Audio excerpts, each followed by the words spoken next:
Welcome to Daily Dose Radio, a 5-minute devotional podcast studying the Psalms verse by verse.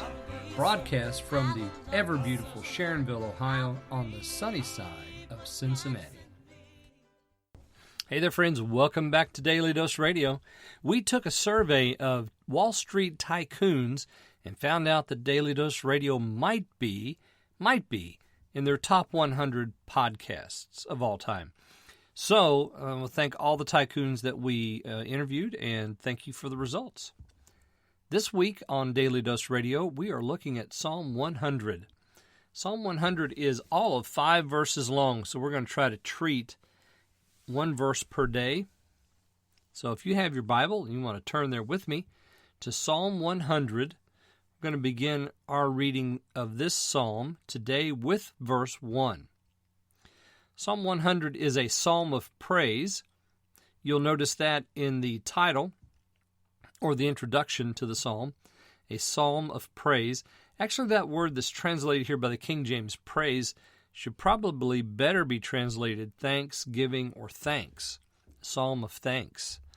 And this actually plays into the construction of the psalm because we find that thanksgiving plays an important role in this psalm. Let me read for you verse 1. Make a joyful noise unto the Lord, all ye lands. Now that's verse 1. You're going to notice that as we go through this psalm, this is a psalm about the Lord. And so his name appears in all but one verse. So we have it in verse 1, 2, 3, and 5. Of course, he's referred to in all the verses. This is really a psalm about who he is and what he has done. And it is a psalm of praise, or a command to praise and worship the Lord, given to Israel and also to the church. You have seven different imperatives. Now, an imperative in the Hebrew is nothing more than a command. It's a statement of order. Go and do. And so here in verse 1, we have the very first of these commands. We have one command here in verse 1, we have 2 in verse 2, 1 in verse 3, and 3 in verse 4. So a total of 7 of these commands throughout this particular psalm. The very first one's here in verse 1, make a joyful noise. Again, not the best translation. If you're reading your King James, you may want to make a note here. A better translation for this would be shout. Shout to the Lord. And then we have all ye lands. I would prefer if they would have translated this all the earth, because it really sort of speaks to the flavor of the psalm, because we're going to talk about his creating presence in verse 3. So it's not just lands as in places where people dwell, but it's the earth, the entirety of creation. So I would prefer it to be the earth, and that's the word that's translated lands here can also be translated earth, all the earth.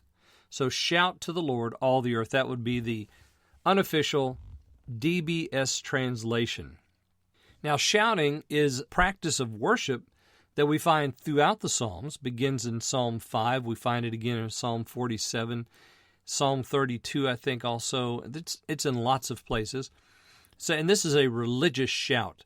So when they translate this, make a joyful noise, that's good, that's okay, but there's more to it than that. This is a loud, raucous shout of victory. Shout unto the Lord, all ye peoples. Shout unto the Lord with a voice of triumph.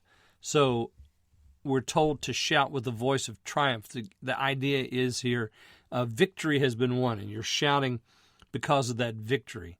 So this is more intense and emotional and visceral, the kind of feeling that comes behind this command. So the very first thing out of the box is the command for us to shout to the Lord, all the earth. So not just the believers, but every part of creation is to come from every room and corner of creation to shout.